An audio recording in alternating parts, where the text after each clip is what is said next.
हमारा next topic है relative positions of to circles. ठीक है, किस तरह से कभी सर्कल इंटरसेक्ट कर रहा है, कभी टच कर रहा है, किस तरह से relative position of to circles को हम चेक करेंगे। इसमें हम पढ़ने से पहले केसेस में डिवाइड करेंगे, how many cases are possible in total. ठीक है, तो सबसे पहला केस जो हम लेने जा रहे हैं वो ये है, when two circles touch each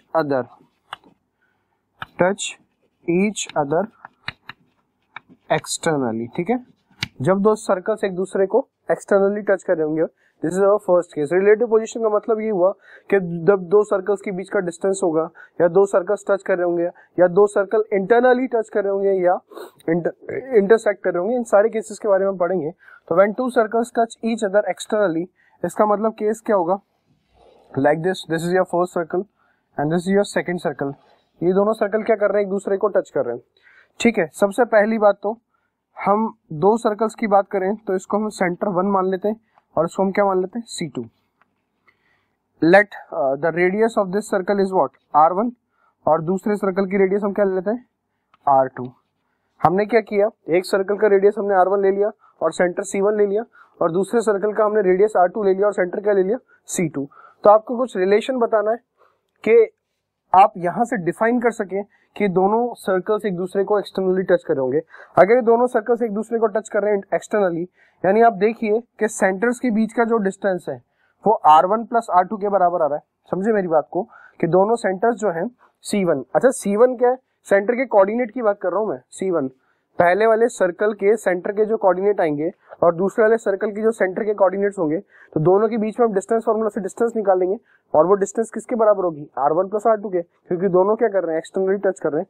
तो इस केस में क्या मैं बोल सकता हूं कि सेंटर्स के बीच का डिस्टेंस यानी C1 C2 that will be equal to R1 plus R2 आएगा। तो this is our first case that C1 C2 is equal to R1 plus R2। अच्छा, बात आती है कि कॉमन टेंजेंट्स की, कि यहाँ पे कितने कॉमन टेंजेंट्स होंगे। ओके, तो कॉमन टेंजेंट्स की बात आ रही है, तो यहाँ पे मैं आपको दो तरह के टेंजेंट्स बता देता हूँ कि एक तो डायरेक्ट कॉमन टेंजेंट्स होता है, एक ट्रांसवर्स कॉमन टेंजेंट होता है। ठीक है, वो हम लेटर ऑन पढ़ेंगे। हमारा एक टॉपिक होगा कॉमन टेंजेंट्स के नाम से, उसमें हम इंटरनल टेंजेंट की, एक्सटर्नल टेंजेंट की लेंथ भी निकालना सीखेंगे। साथ के साथ हम ये डिफाइन करेंगे कि किस तरह से टेंजेंट सेंटर और रेडियस को किस रेशियो में कट करती है। बस हम अभी सिंपल केसेस ले रहे हैं कि जब दो सर्कल्स एक दूसरे को टच कर रहे हैं, तो C1 C2 is equal to R1 R2। अच्छा, मैं छोटा सा सवाल पूछता हूँ, कितना टेंजेंट्स कॉमन पॉसिबल है। एक टेंजेंट तो इस तरह से बन सकता है, एक कॉमन टेंजेंट। दूसरा कॉमन टेंजेंट कैसे बन सकता है, इस तरीके से। और तीसरा कॉमन टेंजेंट कैसे बन सकता है, इस तरीके से। ठीक है, तो how many common tangents are possible, तो मैं यहाँ पे लिख देता हूँ 3 कॉमन टेंजेंट्स आर पॉसिबल। इस केस में कितनी टेंजेंट्स पॉसिबल है, 3 कॉमन टेंजेंट्स आर पॉसिबल। ठीक है, let's talk about the case number 2। Case number 2 की बात करते हैं। तो आप कंडीशन याद रखिए कि C1 C2 is equal to क्या होगा, R1 plus R2। Let's write the case number 2। What is case number 2? If two circles touch each other internally, if two circles touch each other internally, ये तो externally touch कर रहे थे, अब circles एक दूसरे को कैसे टच करेंगे, इंटरनली। फॉर एग्जाम्पल, मैं इस तरह से दो सर्कल्स बनाता हूं लाइक दिस। ये दोनों सर्कल्स एक दूसरे को कैसे टच कर रहे हैं, इंटरनली टच कर रहे हैं। आप देख सकते हैं कि दोनों सर्कल्स क्या इंटरनली टच कर रहे हैं, किस पॉइंट पे, इस पॉइंट पे। सबसे पहली बात तो कितनी कॉमन टेंजेंट पॉसिबल होगी, there is only 1 common tangent. ठीक है, दूसरी बात, ये क्या है आपका, सेंटर 1 है, ये आपका क्या है, सेंटर 2 है। इस वाले सर्कल का रेडियस कितना है, R1 ले लेते हैं, और इस वाले का क्या ले लेते हैं, R2। तो C1 C2 और R1 R2 के बीच का रिलेशन क्या होगा, सबसे पहले तो हमें रिलेशन पता लगाना है। टेंजेंट्स की बात तो बाद में, हालांकि हमें दिख ही रहा है कि कॉमन टेंजेंट का मतलब दोनों सर्कल्स के लिए जो टेंजेंट कॉमन होगी, तो इन दोनों सर्कल के लिए कितनी टेंजेंट कॉमन है, केवल एक ही टेंजेंट कॉमन होगी, अंदर तो कोई टेंजेंट बनेगी नहीं। ठीक है, there is only 1 tangent possible, that is common tangent. ठीक है, तो यहां से रिलेशन आप देखिएगा कि सेंटर्स का जो बीच का डिस्टेंस होगा, I am writing the relation कि C1 C2 that will be equal to mod of R1 minus R2, इसके बराबर होगा। आप खुद देख सकते हैं कि सेंटर्स की जो बीच का डिस्टेंस होगा वो R1 में से आप R2 को सब्ट्रैक्ट कर देंगे तो आपको क्या मिल जाएगा, सेंटर्स के बीच का डिस्टेंस। क्योंकि यहां से लेके यहां तक का डिस्टेंस आपका कितना है R1, यहां से लेके यहां तक का डिस्टेंस कितना है R2, तो ये वाला बचा हुआ डिस्टेंस क्या आएगा C1 C2, R2 में से R1 में से R2 सब्ट्रैक्ट करेंगे तो R1 माइनस R2 का मॉड। मैंने मॉड इसलिए लगाया कि वो पॉजिटिव रहना चाहिए, तो C1 C2 is equal to mod of R1 minus R2, ठीक है। वन कॉमन टेंजेंट पॉसिबल, एक ही कॉमन टेंजेंट पॉसिबल है जो कि हमने बना दी। Case number third is if two circles intersect each other, ठीक है। If two circles intersect each other, जब दो सर्कल एक दूसरे को कट कर रहे होंगे तो उस केस में हमारा आंसर क्या होगा, दिस इज योर C1 और C1 के करस्पॉन्डिंग ही रेडियस क्या होगी R1, इसकी रेडियस होगी R2, इसका सेंटर क्या हो जाएगा C2। तो मैं यहाँ पे क्या लिख सकता हूँ कि मॉड ऑफ R1, दो सर्कल्स एक दूसरे को इंटरसेक्ट कर रहे हैं ना, ठीक है, तो mod of R1 minus R2 जो है that is less then C1 C2 that is less then R1 plus R2। आप देख सकते हैं, आपको देखते ही समझ में आ जाएगा ये रिलेशन मैंने कैसे लिखा है कि mod of R1 minus R2 जो है वो C1 C2 से छोटा होगा, is less then R1 plus R2। R1 plus R2 मतलब R1 तो ये है, R2 ये, दोनों को ऐड करेंगे तो क्या ऑब्वियस सी बात है C1 C2 के डिस्टेंस से तो क्या होगा, बड़ा होगा, और C1 C2 के बीच का डिस्टेंस है ना वो रेडियस के डिफरेंस से क्या आएगा, छोटा आएगा। इसका मतलब क्या होगा, R1 plus R2 is greater then C1 C2 is greater then mod of R1 minus R2। ये आपका थर्ड केस हो गया। बात आती है कॉमन टेंजेंट्स की, तो how many common tangents are possible, एक कॉमन टेंजेंट तो ये पॉसिबल है आपके पास, दूसरी कॉमन टेंजेंट क्या है ये, तो how many common tangents are possible, two common tangents, there are two common tangents possible for this graph.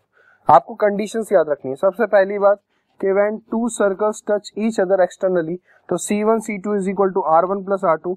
when two circles touch each other internally, then what, C1 C2 is equal to mod of R1 minus R2। और when two circles intersect each other, इसका मतलब R1 plus R2 जो है वो C1 C2 से बड़ा होगा, that is greater than mod of R1 minus R2। ठीक है, ये तीन केस हो चुके हैं, लिखिए।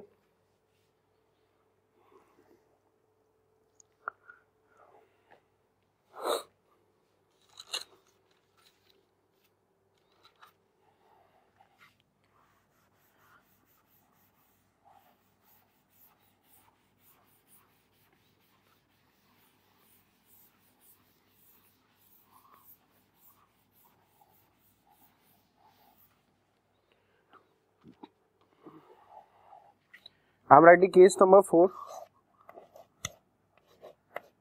If two circles are neither touching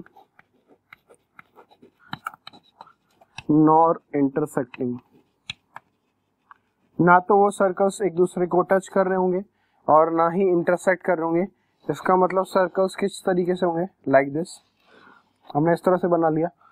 तो टेंजेंट्स की बात करते हैं, तो टेंजेंट्स तो किस तरह से बनेगी, एक टेंजेंट तो आपकी ये रही, ठीक है, और एक टेंजेंट्स आपकी इस तरह से बन जाएगी, थोड़ा सा टेढ़ा हो गया।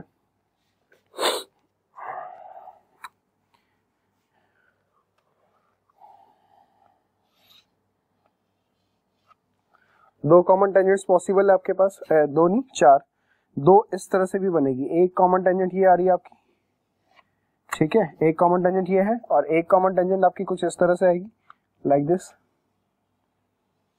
कितनी कॉमन टेंजेंट्स पॉसिबल है यहाँ पे, चार। तो मैं लिख देता हूँ 4 common tangents are possible, 4 common tangents are possible. अच्छा, ये जो दो टेंजेंट्स आपको दिख रही है, कौन कौन सी टेंजेंट्स, ये वाली tangent, this tangent and this tangent, ये दोनों ही टेंजेंट कैसी है, ये दोनों ही टेंजेंट आपकी डायरेक्ट कॉमन टेंजेंट्स है। कौन सी टेंजेंट्स है, दोनों ही टेंजेंट्स आपकी दोनों ही कॉमन टेंजेंट्स आपकी है D C T. D C T का मतलब डायरेक्ट कॉमन टेंजेंट्स, ठीक है।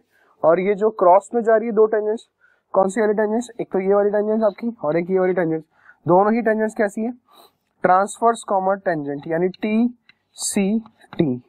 ये दोनों ही टेंजेंट आपकी ट्रांसवर्स कॉमन टेंजेंट है, ठीक है। तो डायरेक्ट कॉमन टेंजेंट, दो तरह की टेंजेंट है हमारे पास, एक डायरेक्ट कॉमन टेंजेंट है और एक ट्रांसवर्स कॉमन टेंजेंट है।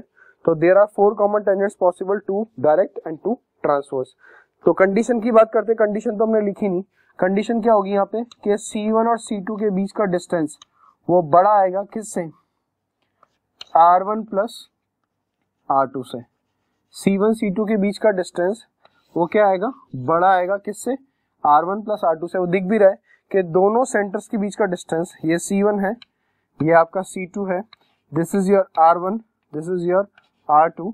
तो दोनों ही सेंटर्स के बीच का डिस्टेंस जो है वो रेडियस के सम से क्या आएगा, बड़ा आएगा, दैट इज दिख ही रहा है वो हमें, ठीक है। तो ये 4 केस हमें याद रखने। सबसे पहला case, when two circles touch each other externally means C1 C2 is equal to R1 plus R2। इस केस में हमारे पास कितनी कॉमन टेंजेंट्स पॉसिबल होगी, 3 common tangents are possible.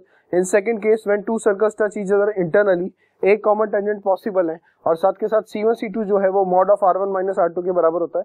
Third case is if two circles intersect each other, 2 common tangents possible है साथ के साथ, R1 plus R2 is less then C1 plus C1 C2 is less then mod of R1 minus R2।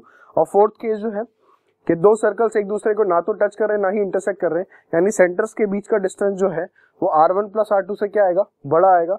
और साथ के साथ 4 tangents possible होगा, जिसमें से 2 डायरेक्ट कॉमन टेंजेंट्स होगा और 2 ट्रांसवर्स कॉमन टेंजेंट होगा। मैंने आपको टेंजेंट्स के बारे में ऐसे ही नॉर्मली बता दिया, but we will study the topic जिसका नाम है कॉमन टेंजेंट्स। और उन कॉमन टेंजेंट्स में हम पढ़ेंगे कि किस तरह से टेंजेंट्स रेशो में डिवाइड करती है रेडियस और सर्कल को, है ना। सेंटर्स के बीच का डिस्टेंस और रेडियस किस रेशो में डिवाइड होता है। साथ के साथ हम वहाँ पे डायरेक्ट कॉमन टेंजेंट्स और ट्रांसवर्स कॉमन टेंजेंट जो है उनके बीच का डिस्टेंस निकालना सीखेंगे कि किस तरह से उनका डिस्टेंस लेंथ फाइंड करते हैं, डायरेक्ट कॉमन टेंजेंट और, ठीक है। डायरेक्ट कॉमन टेंजेंट का मतलब ये हुआ कि जैसे कि मुझे ये वाला पॉइंट है और ये वाला पॉइंट है, इन दोनों पॉइंट्स के बीच का डिस्टेंस फाइंड करना है, तो इन दोनों पॉइंट्स के बीच का डिस्टेंस ही हमारा क्या होगा, length of direct common tangent. और इस पॉइंट के बीच का डिस्टेंस और इस पॉइंट के बीच का डिस्टेंस, अगर ये डिस्टेंस फाइंड करना है तो ये क्या होगा, length of transverse common tangent, ठीक है। हम डिराइव करेंगे, इसको आप एक्सटर्नल टेंजेंट भी बोल सकते हैं और इसको इंटरनल टेंजेंट भी बोल सकते हैं, ठीक है, दूसरे नाम से। कुछ क्वेश्चंस देखेंगे, इसके एप्लीकेशंस देखेंगे कि किस तरह से हम इसको अप्लाई करेंगे, ठीक है। नोट कर लीजिए पहले आप।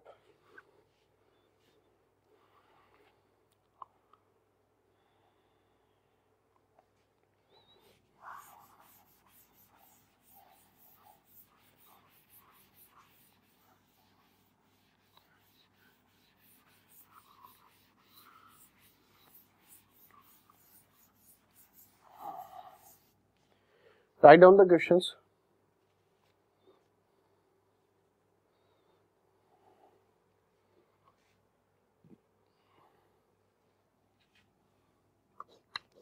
How many common tangents are possible to the circles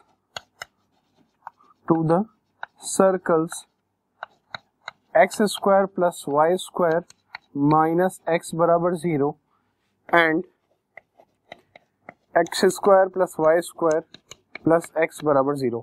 How many common tangents are possible to the circles x square plus y square minus x and x square plus y square plus x बराबर 0? इन दोनों में कितनी tangents common है, आपको ये पता लगा के बताना है। सबसे पहली बात तो आप ये देखिए कि इस सर्कल की बात करूंगा तो इस सर्कल का पहले सेंटर रेडियस निकालना पड़ेगा। तो I am talking about this circle कि x square plus y square minus x बराबर 0 है और दूसरा है आपका x square plus y square plus x बराबर 0। तो इस सर्कल के सेंटर की बात करेंगे C1, तो इस सर्कल का सेंटर कितना होगा, 2g इज इक्वल टू -1 यानी g इज इक्वल टू -1/2। तो सेंटर हो जाएगा इसका 1/2, y का कोऑर्डिनेट नहीं इसलिए 0। रेडियस कितनी हो जाएगी, अंडर रूट के अंदर g square plus F square plus c, यानी रेडियस भी कितनी हो जाएगी इसकी 1/2। सेकंड केस की बात करते हैं, दूसरे वाले का सेंटर निकालते हैं। तो दूसरे वाले का सेंटर कितना आएगा हमारे पास, दूसरे वाले का सेंटर आएगा 2g is equal to 1, g is equal to 1/2 यानी सेंटर हो जाएगा -1/2, 0 और रेडियस कितनी आ जाएगी यहाँ पे r2, वो 1/2 आ जाएगी और r1 कितनी आ गई 1/2। तो आप यहाँ से देख सकते हैं कि हम C1 C2 डिस्टेंस निकाल लेते हैं कि C1 C2 कितना आएगा। C1 C2 मतलब इन दोनों पॉइंट्स के बीच का डिस्टेंस, तो x2 - x1 या x1 - x2 का होल स्क्वायर यानी 1/2 माइनस ऑफ -1/2 यानी 1/2 प्लस 1/2 कितना हो गया 1 का होल स्क्वायर, तो कितना हो जाएगा 1। तो C1 C2 तो आपका 1 आ जाएगा और जब r1 प्लस r2 करेंगे तो वो कितना हो जाएगा 1/2 प्लस 1/2, वो भी कितना आ गया 1। यानी कहने का मतलब C1 C2 is equal to r1 plus r2 आ गया। अगर C1 C2 बराबर r1 प्लस r2 आ गया, इसका मतलब दोनों सर्कल एक दूसरे को कैसे टच कर रहे थे, एक्सटर्नली टच कर रहे थे, और एक्सटर्नली टच कर रहे थे इसका मतलब कितनी कॉमन टेंजेंट्स पॉसिबल है, 3 कॉमन टेंजेंट्स आर पॉसिबल। मैं लिख देता हूँ 3 कॉमन टेंजेंट, 3CT मतलब 3 common tangent. There are 3 common tangent possible for this circle because C1 C2 is equal to r1 plus r2। ठीक है, नोट कीजिए। नेक्स्ट क्वेश्चन देखेंगे।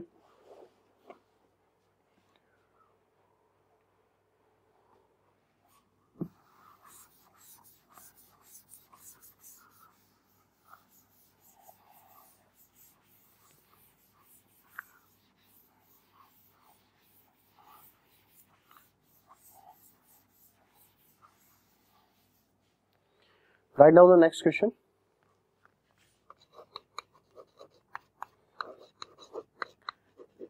If two circles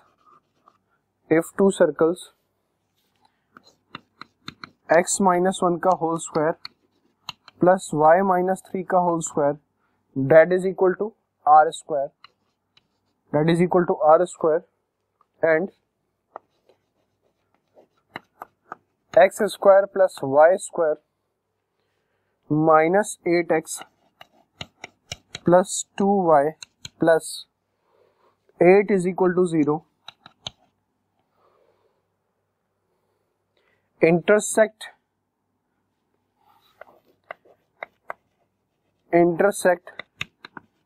in two distinct points, then कुछ options दिए हुए हैं। सबसे पहला ऑप्शन क्या दिया हुआ है कि r का वैल्यू जो है वो किससे छोटा होगा 8 से। दूसरा ऑप्शन है आपके पास कि r का value is less than 2। C option is r is between 2 to 8 and D option is r is greater than 2। अच्छा, ये कौन से नंबर का केस होगा? ये थर्ड नंबर का केस है, क्योंकि यहाँ पे 2 पॉइंट पे इंटरसेक्ट कर रहा है। तो 2 पॉइंट पे इंटरसेक्ट करने की कंडीशन क्या होती है? r1 plus r2 is greater then C1 C2 is greater then mod of r1 minus r2। तो इसको सॉल्व कर लेते हैं हम लोग।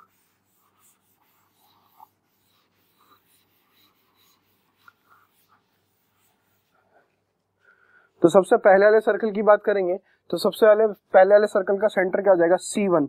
ये हो जाएगा x माइनस अल्फा का whole square plus y minus beta का whole square that is equal to r square. यानी सेंटर हो जाएगा 1,3 और r1 कितना हो जाएगा? r।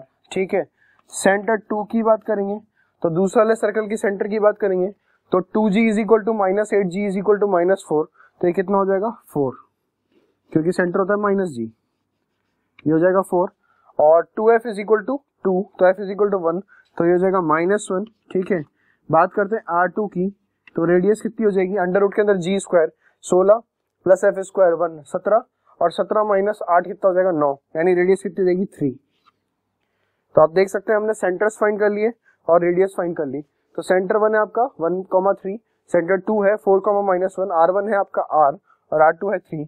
तो कंडीशन क्या बनेगी? ये वाली, यानी mod of r1 minus r2, यानी r1 माइनस r2 मतलब कितना हो जाएगा? Mod of r minus 3 is less then C1 C2 मतलब दोनों सेंटर्स के बीच का डिस्टेंस। पहले हम C1 C2 फाइंड कर लेते हैं तो कैलकुलेशन थोड़ा सा फास्ट हो जाएगा। Let's find C1 C2।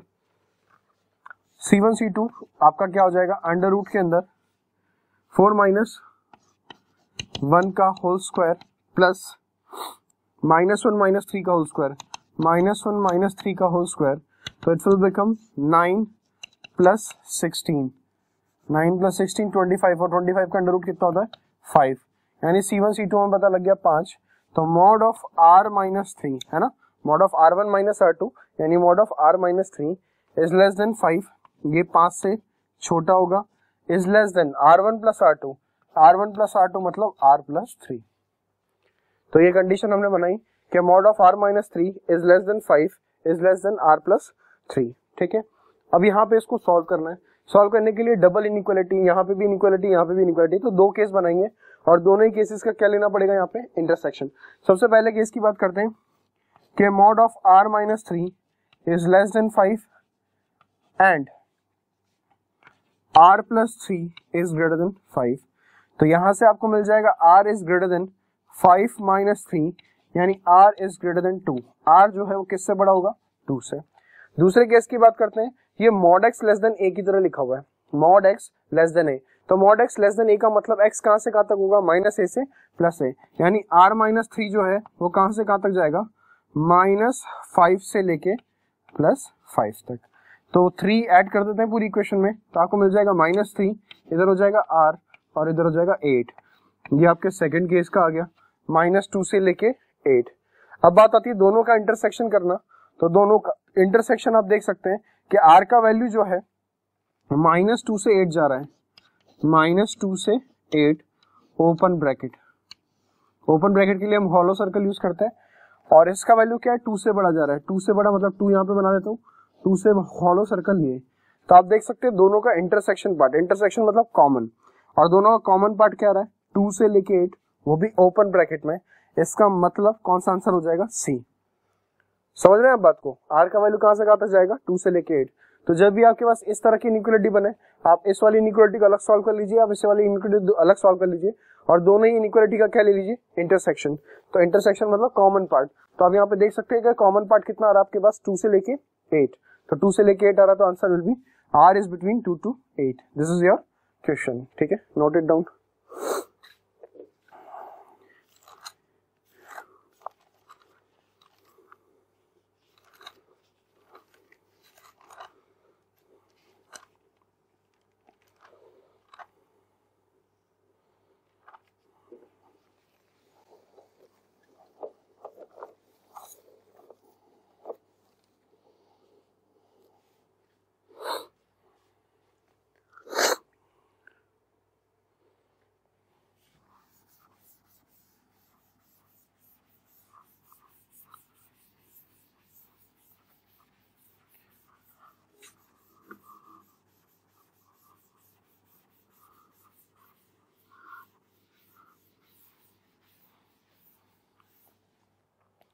Write down the next question.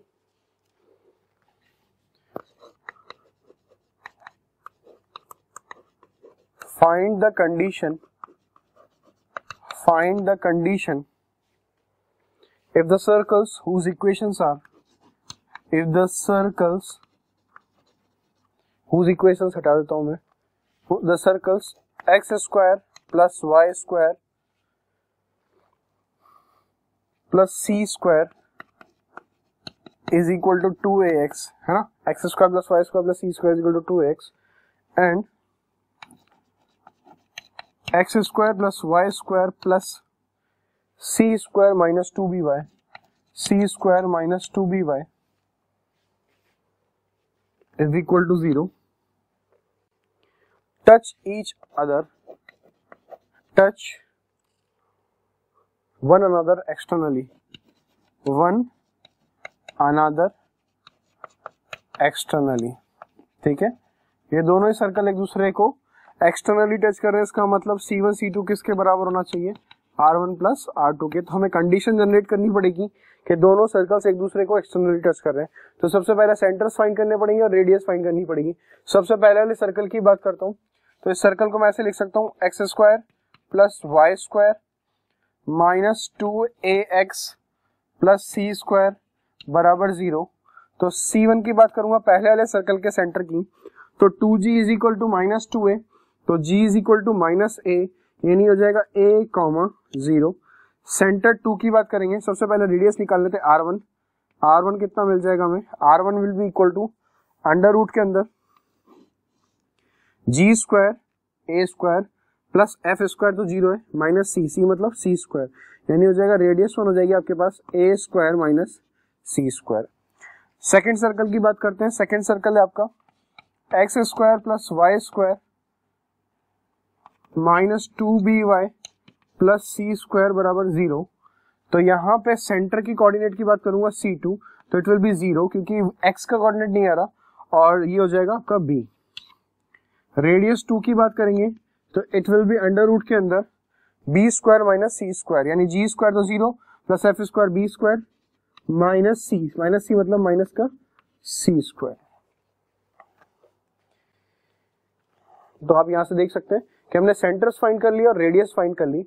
अब हम यहाँ पे कंडीशन लगा देंगे कि C1 C2 जो है वो R1 प्लस R2 के बराबर आ रहा है। सबसे पहले हम C1 C2 डिराइव कर लेते हैं। C1 C2 क्या आएगा? C1 C2 मतलब दोनों पॉइंट्स के बीच का डिस्टेंस, a, 0 और 0, b के बीच का डिस्टेंस। तो कितना हो जाएगा? a माइनस 0 का whole square plus 0 minus b का होल स्क्वायर। तो it will become under root के अंदर a minus 0 is a square plus 0 minus b is b square. तो C1 C2 पता लग गया। साथ में R1 प्लस R2 करते हैं। R1 प्लस R2 करेंगे तो क्या मिल जाएगा? R1 प्लस R2 बराबर हो जाएगा आपके पास अंडर रूट के अंदर a square minus c square plus b square minus c square. Let's apply the condition के C1 C2 हम स्क्वायरिंग कर देते हैं। इस कंडीशन का क्या कर देते हैं? ये आपकी फर्स्ट कंडीशन है, इसका क्या कर देते हैं? स्क्वायरिंग, क्योंकि C1 C2 is equal to R1 plus R2 है। स्क्वायरिंग कर देंगे तो हमें क्या मिल जाएगा? C1 C2 का होल स्क्वायर, मतलब ये क्या हो जाएगा? a square plus b square बराबर इसका स्क्वायर कितना हो जाएगा? a square minus c square plus b square minus c square plus 2 times of under root के अंदर a square minus c square multiply by b square minus c square. a square से a square cancel, b square से b square cancel, ये इधर आ जाएगा। तो it will become 2c square that is equal to 2 times under root of a square minus c square multiply by under root of b square minus c square. 2 से 2 भी cancel, फिर दोनों तरफ स्क्वायरिंग कर देंगे तो आपको मिल जाएगा c की पावर 4 बराबर मल्टीप्लाई करते हैं, ये हो जाएगा a square b square minus a square c square minus b square c square और प्लस c की पावर 4। c की पावर 4 से c की पावर 4 क्या हो गया? कैंसिल। इन दोनों में से क्या कॉमन आ रहा है? c square. तो इस तरफ लेके आ जाते हैं, c स्क्वायर कॉमन निकाल के अंदर कितना बचेगा? a square plus b square that is equal to क्या बचेगा? a square b square. ठीक है, इस कंडीशन को हम फर्दर सॉल्व कर लेते हैं ताकि हमें एक अच्छा सा रिजल्ट मिल जाए। क्या हमें मिल पाएगा अच्छा सा रिजल्ट? यहां से आप देख सकते हैं हम इसको क्या लिख सकते हैं, ये लिखा हुआ है c square into a square plus b square बराबर a स्क्वायर b स्क्वायर। एक काम करते हैं, c स्क्वायर को नीचे लेके आते हैं, इसको नीचे ले आते हैं, तो क्या हो जाएगा? a square plus b square divided by a square b square that is equal to 1 by c square. तो a square upon a square b square is 1 by b square और b square upon a square b square is 1 by a square.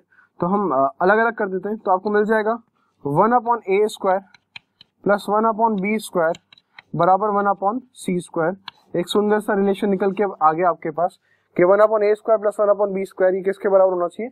1 upon c square के। ठीक है, तो ये condition की ही बात कर रहा था कि find the condition if the circles touch each other externally. तो ये कंडीशन निकल के आई है, और हाँ एक अच्छी कंडीशन निकल के आई है, हमें परेशान नहीं किया इस कंडीशन में। ठीक है, note it down.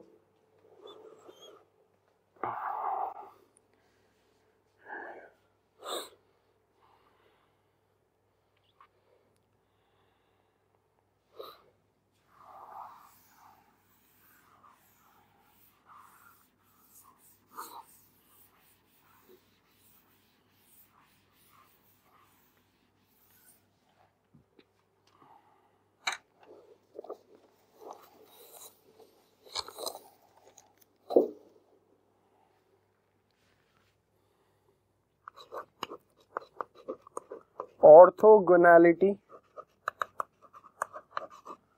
of two circles.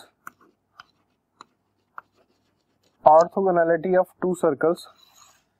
दो सर्कल्स जब एक दूसरे को 90 डिग्री पे कट कर रहे हो, सपोज ये आपका C1 है, ये आपका C2 है, तो कहने का मतलब ये हुआ कि जब दोनों सर्कल्स की टेंजेंट्स के बीच का एंगल 90 डिग्री होगा, तभी वो क्या बनेंगे, दोनों एक दूसरे को ऑर्थोगोनली कट कर रहे होंगे।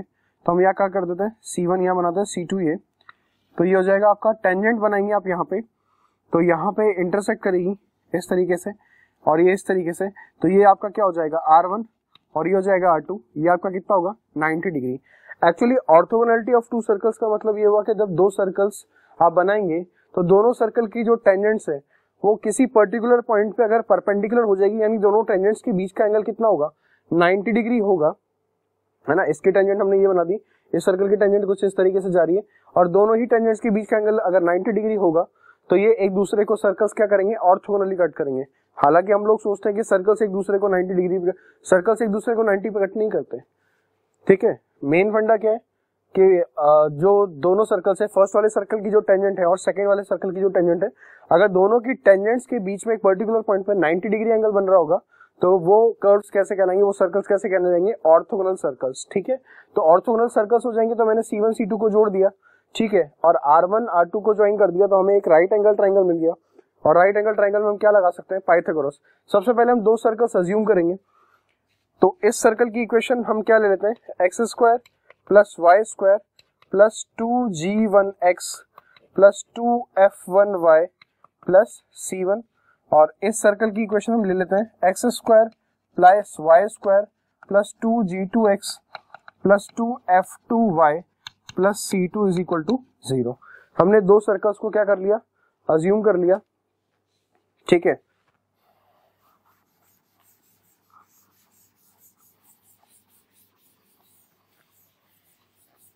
हम यहाँ पे कंडीशन जनरेट करने वाले हैं कि जब दो सर्कल एक दूसरे से क्या हो, ऑर्थोगोनल।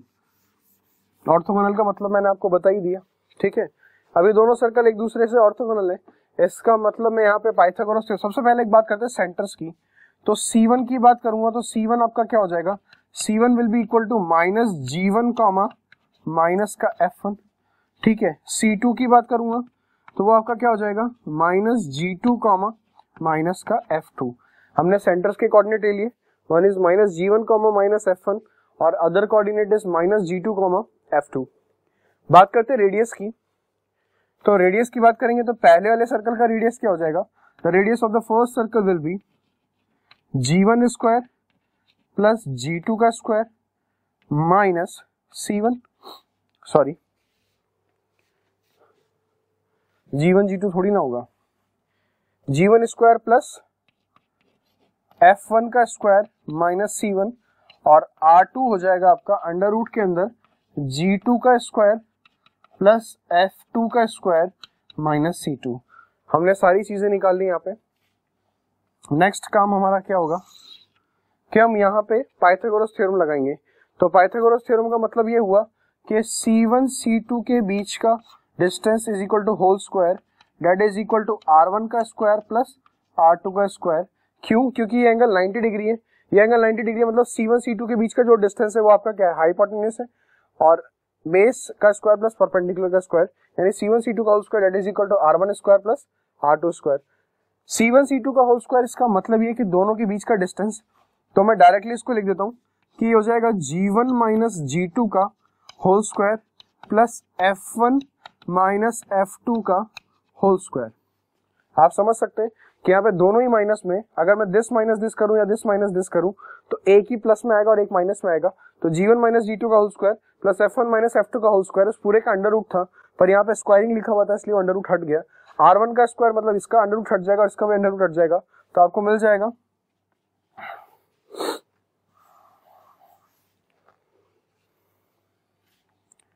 G1 माइनस G2 का whole square plus F1 minus F2 का whole square that is equal to R1 square, इसका मतलब G1 square plus F1 square minus C1, ठीक है, और R2 स्क्वायर मतलब G2 स्क्वायर प्लस F2 का square minus C2।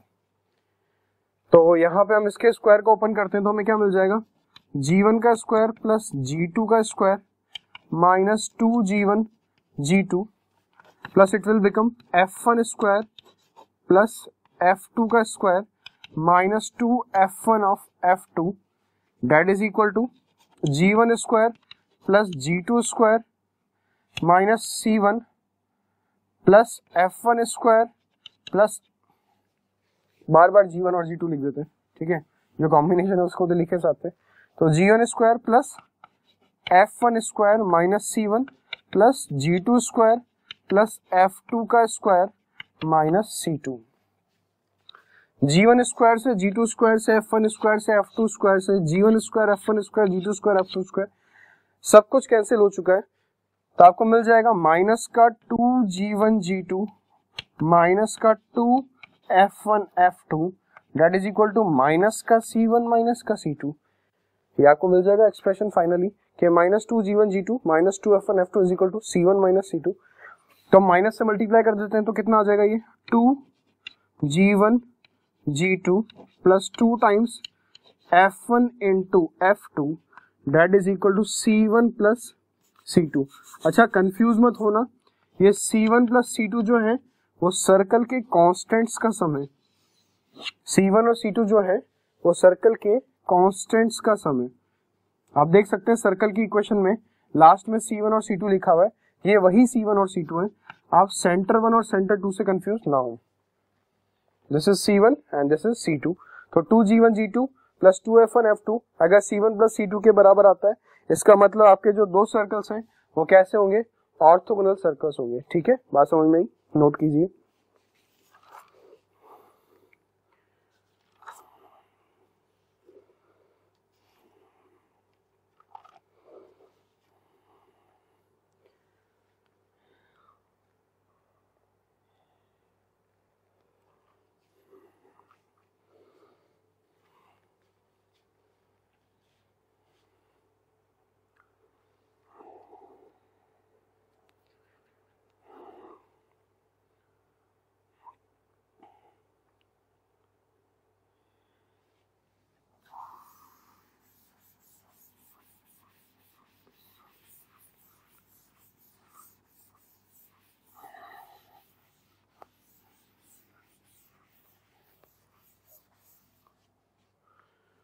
Write down the question.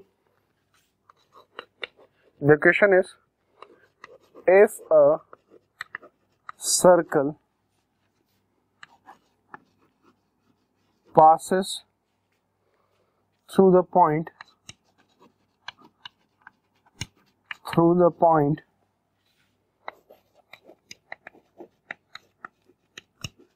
A comma B and cuts the circle x square plus y square is equal to p square orthogonally,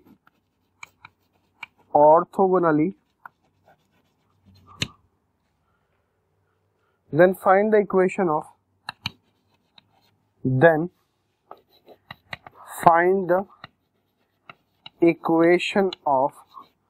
locus of its center। ये आपका question है। If a circle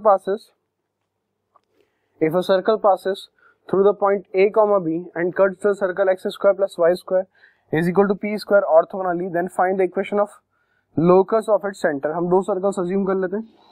This is your first circles, है ना, passes through and cuts the circle orthogonally cut कर रहे हैं, ठीक है। दूसरी बात ये कि पहला वाला जो सर्कल है उसका भी सेंटर दिया हुआ है, वो 0,0 है, उसकी रेडियस हमें कितनी दी हुई है, p, और यहाँ पे हमें सेंटर का लोकस निकालना है। तो इस सेंटर को हम क्या ले लेते हैं, h, k, ठीक है। ये आपका r1, ये आपका r2, ये r1 हो जाएगा। ये कितना दिया हुआ है, p दिया हुआ है। अच्छा, ये पॉइंट से पास कर रहा है, ये वाला सर्कल किस पॉइंट से पास कर रहा है, मान लीजिए ये वाला पॉइंट है, इस पॉइंट से पास कर रहा है, तो इस पॉइंट की कोऑर्डिनेट में ले लेता हूँ a कॉमा b। अब मुझे क्या करना था कि मुझे सेंटर का लोकस निकालना है, तो सेंटर का लोकस निकालना है तो मैंने h कॉमा k ले लिया। दूसरी बात ये कि ये जो है रेडियस, इसको हम r बोल देते हैं और इसको हम बोल देते हैं p, क्योंकि ये तो दिया हुआ है हमें p कि रेडियस किसके बराबर है, p के बराबर, क्योंकि x square plus y square is equal to क्या है, p स्क्वायर है। तो सर्कल की रेडियस क्या हो जाएगी हमारे पास, p। आगे सॉल्व करते हैं इसको।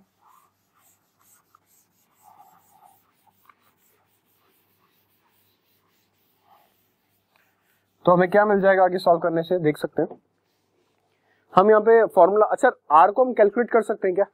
आर क्या? रेडियस। जिस सर्कल के सेंटर का लोकस निकालना है उसकी रेडियस। आपको एक बात बताई गई है कि सर्कल जो है वो कहां से पास कर रहा है, ए कॉमा बी से पास कर रहा है, यानी ए कॉमा बी क्या है, उसके सर्कमफ्रेंस पे। अगर ए कॉमा बी उसके सर्कमफ्रेंस पे, इसका मतलब सेंटर और सर्कमफ्रेंस पे कोई पॉइंट है, उनके बीच का डिस्टेंस ही आपका क्या होता है, रेडियस। यानी आर का जो वैल्यू है वो कितना आ जाएगा, अंडर रूट के अंदर एच माइनस ए का होल स्क्वायर प्लस के माइनस बी का होल स्क्वायर। आप समझ ही चुके होंगे कि आर जो होगा वो दोनों पॉइंट्स के बीच का डिस्टेंस है, यानी एच माइनस ए का होल स्क्वायर प्लस के माइनस बी का होल स्क्वायर, ये आपका आर हो गया। तो आप एक चीज देखिए कि यहाँ पे अगर ये सर्कल एक दूसरे को ऑर्थोगोनल कट कर रहे हैं, इसका मतलब दोनों के बीच का एंगल कितना होगा, 90 डिग्री। तो पाइथागोरस थ्योरम लगा देंगे वापस से, तो कितना हो जाएगा, सेंटर्स के बीच का डिस्टेंस यानी C1 C2 का होल स्क्वायर, C1 C2 का whole square that is equal to R1 square plus R2 square. तो सेंटर्स के बीच का डिस्टेंस आप देख सकते हैं वो कितना हो जाएगा, अंडर रूट के अंदर h माइनस 0 का whole square plus k minus 0 का होल स्क्वायर, यानी h square plus k square that is equal to R1 square. R1 square मतलब हम उसको R ले लेते हैं, यानी इसका स्क्वायर, यानी कितना हो जाएगा ये h माइनस a का whole square plus k minus b का whole square plus R2 square मतलब कितना हो जाएगा, p स्क्वायर। दूसरे वाले सर्कल क्या, अच्छा हमने यहाँ पे स्क्वायरिंग नहीं किया क्योंकि तो डिस्टेंस था C1 C2 के बीच का, उसका स्क्वायर करना था। तो आपको ये मिल जाएगा h square plus k square that is equal to h square plus a square minus 2ah, ठीक है, plus k square plus b square minus 2kb plus क्या, p स्क्वायर। अब आप यहाँ से देख सकते हैं h स्क्वायर k स्क्वायर से h स्क्वायर k स्क्वायर जो है वो कैंसिल हो गया। अब आपके पास क्या क्या बचता है, हम 2ah को इधर लेके आते हैं और 2kb को इधर लेके आते हैं, तो it will become 2ah plus 2kb that will be equal to, यहाँ बचेगा a square plus b square plus p square, a square plus b square plus p square, ये टर्म आपके पास बची। तो हम एक काम करते हैं, x को रिप्लेस करते हैं, h को रिप्लेस करते हैं x से और k को रिप्लेस करते हैं y से, तो it will become 2ax plus 2by that is equal to a square plus b square plus क्या हो जाएगा, p स्क्वायर।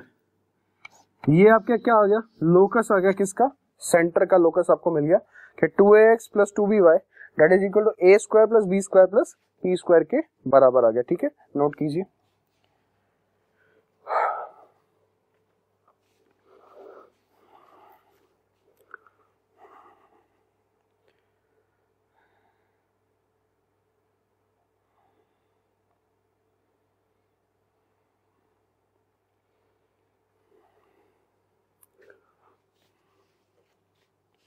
नेक्स्ट क्वेश्चन देखते हैं।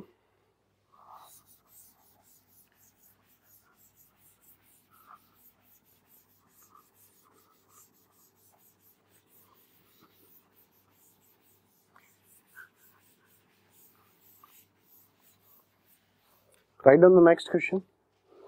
Find the equation of the circle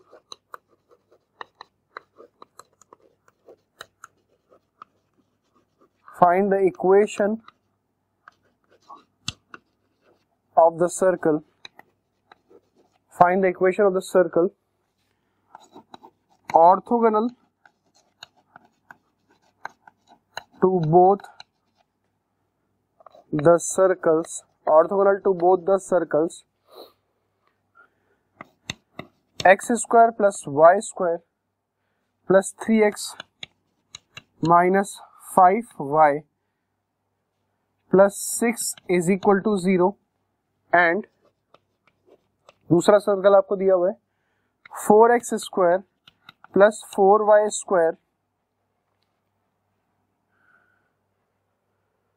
minus 28x plus 29 बराबर 0 whose center lies on the line whose center lies on the line 3x plus 4y plus 1 is equal to 0। ठीक है, तो solution देखते हैं इस question का। आप क्वेश्चन देखिए, आपको ऐसे सर्कल की इक्वेशन को डिराइव करना है। You have to derive the equation of the circle जो दोनों सर्कल्स के क्या हो, ऑर्थोगोनल हो, और साथ के साथ उस सर्कल का सेंटर जो है वो इस लाइन पे लाई करना चाहिए। तो हम उस सर्कल की इक्वेशन को अज्यूम कर लेते हैं। वो इक्वेशन क्या हो जाएगी, x square plus y square plus 2gx plus 2fy plus c is equal to 0। इसका सेंटर कितना हो जाएगा, इसका सेंटर हो जाएगा माइनस जी कॉमा माइनस एफ, और ये माइनस जी कॉमा माइनस एफ किसके ऊपर लाई करेगा, इस लाइन के ऊपर लाई करेगा।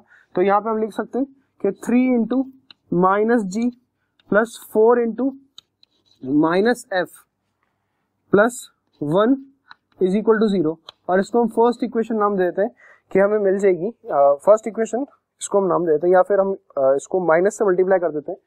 तो इसको फर्स्ट नाम देके हम लोग इसको माइनस से मल्टीप्लाई कर देते हैं। तो कितना मिल जाएगा, ये मिल जाएगा 3g plus 4f minus 1 is equal to 0। This is your first equation, 3g plus 4f minus 1 is equal to 0। अब आप ध्यान से देखिए कि दो सर्कल्स ऑर्थोगोनल है। सबसे पहले इस वाले की बात करता हूँ।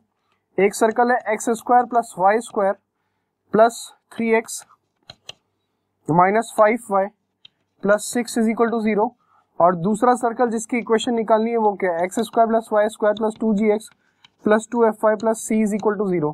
ये दोनों सर्कल्स ऑर्थोगोनल है, इसका मतलब 2 टाइम्स g1, g1 मतलब इसका g कितना आएगा, 2g बराबर 3, तो g बराबर कितना हो गया 3/2 है ना, 2g1 g2 की बात करेंगे तो g2 कितना रहेगा, g ही रहेगा, ठीक है, प्लस 2 टाइम्स f1 मतलब 2f is equal to minus 5, f is equal to minus 5/2, ठीक है, और इसका f कितना हो जाएगा, f ही रहेगा, that is equal to c1 plus c2 मतलब कितना हो जाएगा 6 प्लस c। तो यहां से हमें मिल जाएगा 3g minus 5f is equal to 6 plus c। ये हमारी कौन सी इक्वेशन हो जाएगी, this will be our second equation, 3g minus 5f is equal to 6 plus c। ये हमारी सेकेंड इक्वेशन है।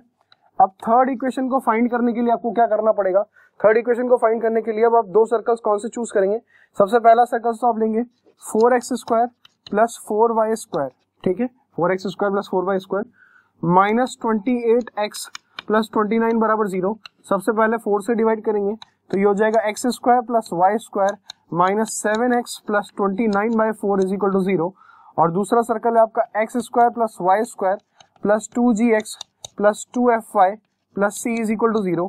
ये दोनों सर्कल्स भी कैसे हैं, ऑर्थोगोनल है।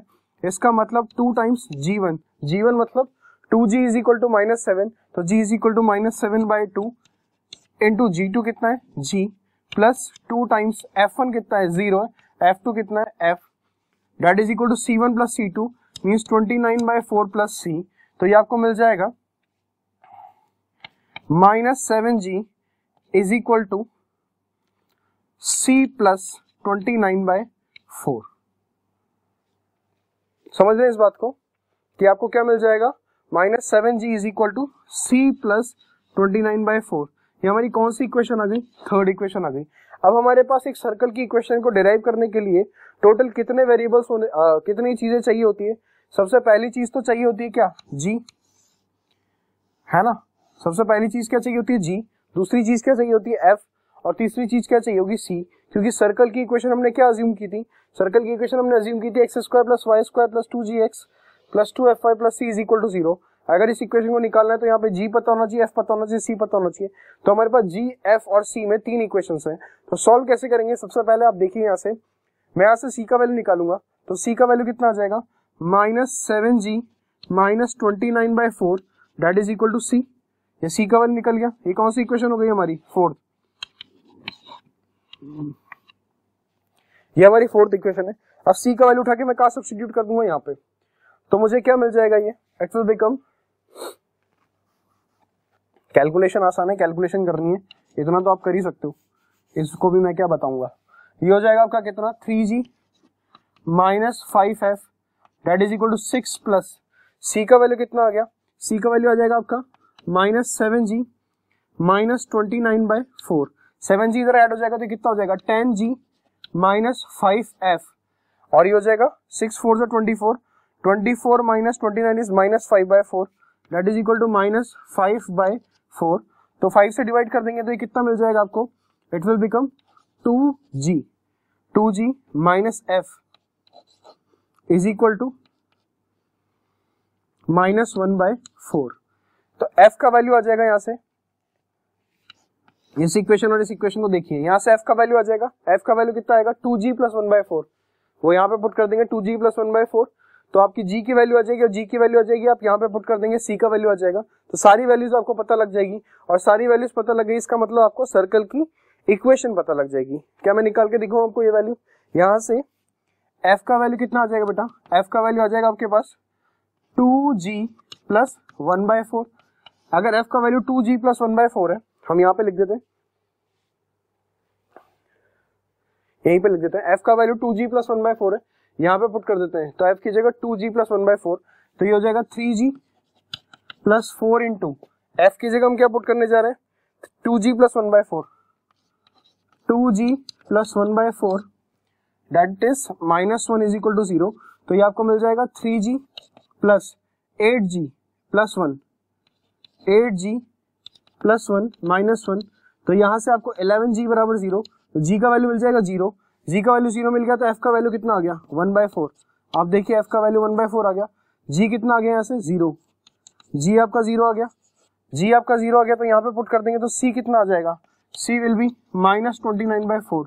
ये सारी वैल्यूज हमने सॉल्व कर ली, ठीक है। आप देखिएगा एक बार सॉल्व करके आपको सारी वैल्यूज मिल जाएगी, और g, f और c का वैल्यू मिल गया, इसका मतलब आपको सर्कल की इक्वेशन मिल जाएगी, ठीक है। आप नोट कीजिए।